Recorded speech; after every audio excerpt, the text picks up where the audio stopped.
Bonjour, je suis Cyprien Pourreau, séminariste en deuxième année pour le diocèse d'Aix-en-Provence et Arles et la communauté de l'Emmanuel. Aujourd'hui, pour ce parcours de l'Avent, je vais vous parler de la place de l'évangélisation dans mon quotidien et dans la simplicité de ma routine entre mes études au Bernardin, ici au séminaire, dans la rue, dans les transports, etc.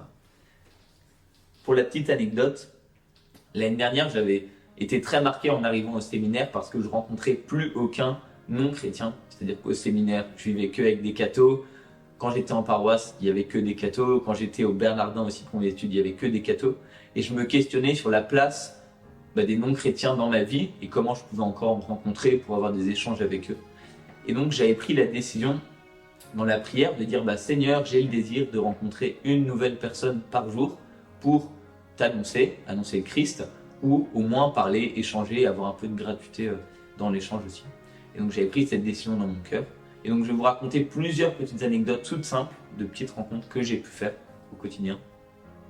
La première, c'est un mercredi soir, je rentre du groupe de prière de la paroisse, je prends le métro, pas très loin de la Trinité pour ceux qui connaissent, et je vais m'asseoir à côté d'un monsieur qui écrivait sur un carnet, et je vois qu'il écrit sur son carnet des paroles avec un stylo noir, et en même temps il bouge un peu la tête, il rumine des mélodies, et je me tourne vers lui en disant tiens, t'es poète, t'es artiste, tu écris de la musique, et s'ensuit un échange un peu autour de la musique, et je lui dis que je fais également un peu de musique, que je rappe, et on a commencé à parler autour de ça, puis je lui dis que je me prépare à devenir prêtre, et on a eu un échange tout simple, il descendait juste avant moi, avant Jasmin dans l'arrêt de métro, et donc on a pu parler de Dieu, de plein de choses, autour aussi de l'écriture, du rap, etc.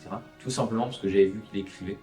Deuxième petite anecdote toute simple, je suis à Aix-en-Provence, à la gare TGV, et je vais remonter à Paris au séminaire, et je me pose au niveau des pianos qu'il y a dans les gares, vous voyez où il y a des personnes qui jouent, et il y a un monsieur qui joue, il termine le morceau de piano qu'il était en train de jouer, puis il part prendre son train, et je vois à ce moment-là qu'il oublie son téléphone.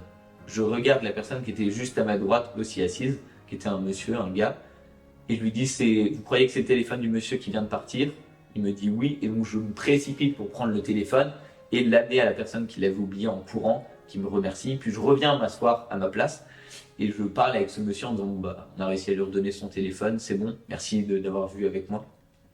Et je lui dis que je me prépare à devenir prêtre parce qu'on parle de nos vies, etc. Et lui m'annonce qu'il a demandé le baptême très récemment.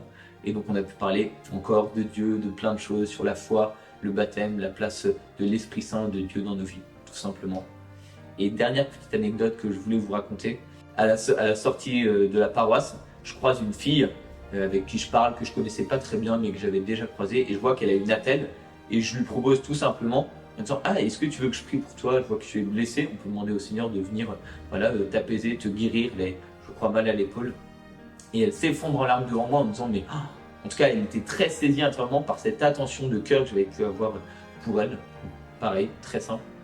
Pour résumer mon propos, le cœur un peu et ce à quoi je veux vous inviter aujourd'hui, c'est cette ouverture du cœur et la disponibilité en utilisant en fait toutes les accroches contextuelles du quotidien. Ce monsieur qui écrit sur son carnet, cette fille qui porte pas un plâtre mais une attelle, ou encore ce gars qui oublie son téléphone et j'accroche avec le monsieur à ma droite. Tout ça, c'est des choses super simples du quotidien. Et toi aussi, en fait, comment dans ton quotidien, quand tu vas au travail, quand tu travailles, quand tu es en famille, quand tu es à droite, à gauche, comment tu utilises le réel qui t'est proposé pour en tirer des accroches et puis annoncer le Christ. Donc voilà, belle montée vers Noël. Soyez bénis les amis. Ciao.